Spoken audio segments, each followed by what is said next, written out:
ప్రజలందరికీ హృదయపూర్వక నమస్కారాలు. తేనెలాంటి భాష మనది. నల్లయ్య శ్రీకారంతో, తిక్కయ్య నుడికారంతో, ఎర్రయ్య అలంకారంతో త్రిలింగ దేశానికి కలహంసలా, కలకంఠిలా, కలకలలాడే కమనీయమైన భాష మన తెలుగు భాష పుట్టింది. తెలుగు. నేను తెలుగు అని చెప్పడం నాకు చాలా గర్వంగా ఉంటుంది. తెలుగు అంటే కేవలం భాష కాదు, 3000 సంవత్సరాల చరిత్ర గల మధుర గేయం. తెలుగులో ప్రతి అక్షరం మన సంస్కృతిని, చరిత్రను, వారసత్వాన్ని చాటుతుంది. ప్రతి అక్షరంలో సంగీతాన్ని నింపుకున్న భాష తెలుగు భాష. తెలుగు భాష గొప్పతనం చెప్పాలంటే ఒక్క సంగీతమేదో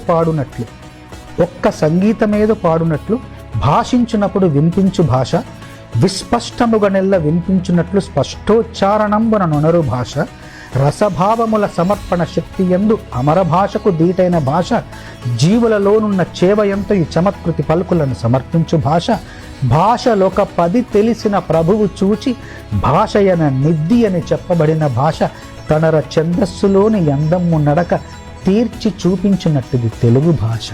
ప్రపంచంలోని అత్యంత అందమైన భాషల్లో తెలుగు ఒకటని మీకు తెలుసా? పాశ్చాత్య భాషల్లో ఇటాలియన్ను తీయని భాషగా పరిగణిస్తే, భారతీయ భాషల్లో తెలుగును తీయని భాషగా, ఇటాలియన్ ఆఫ్ ది ఈస్ట్ అని కొనియాడతారు. తెలుగు భాషకు ఇంత మాధుర్యం రావడానికి ప్రధాన కారణం తెలుగు భాష అజంత భాష కావడం.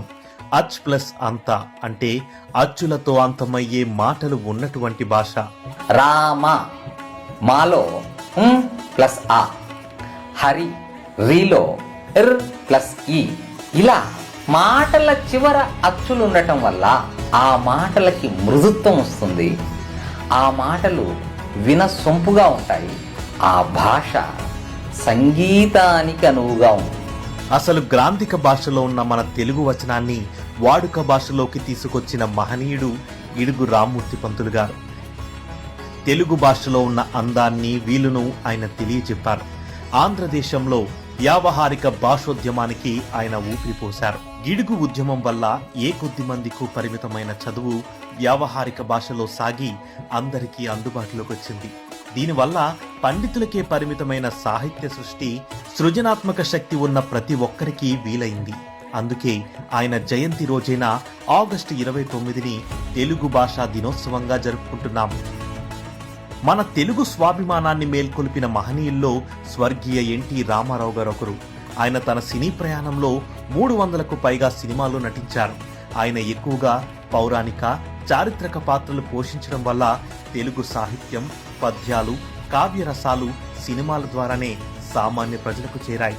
చదవలేని వారికి కూడా తెలుగు సాహిత్యం ఆయన నటన ద్వారా పరిచయం. పొట్టి శ్రీరాములు తెలుగు యూనివర్సిటీని స్థాపించి తెలుగు భాషకు ఎనలేని ప్రాధాన్యత కల్పించారు ఎన్టీఆర్ గారు. ముఖ్యమంత్రిగా చంద్రబాబు నాయుడు గారు అధికారం చేపట్టిన తర్వాత తెలుగు ఖ్యాతిని విశ్వవ్యాప్తం చేశారు. ఐటీ రంగానికి ఊపిరిలూది లక్షలాది తెలుగువారు విదేశాల్లో రాణించేలా కృషి చేశారు.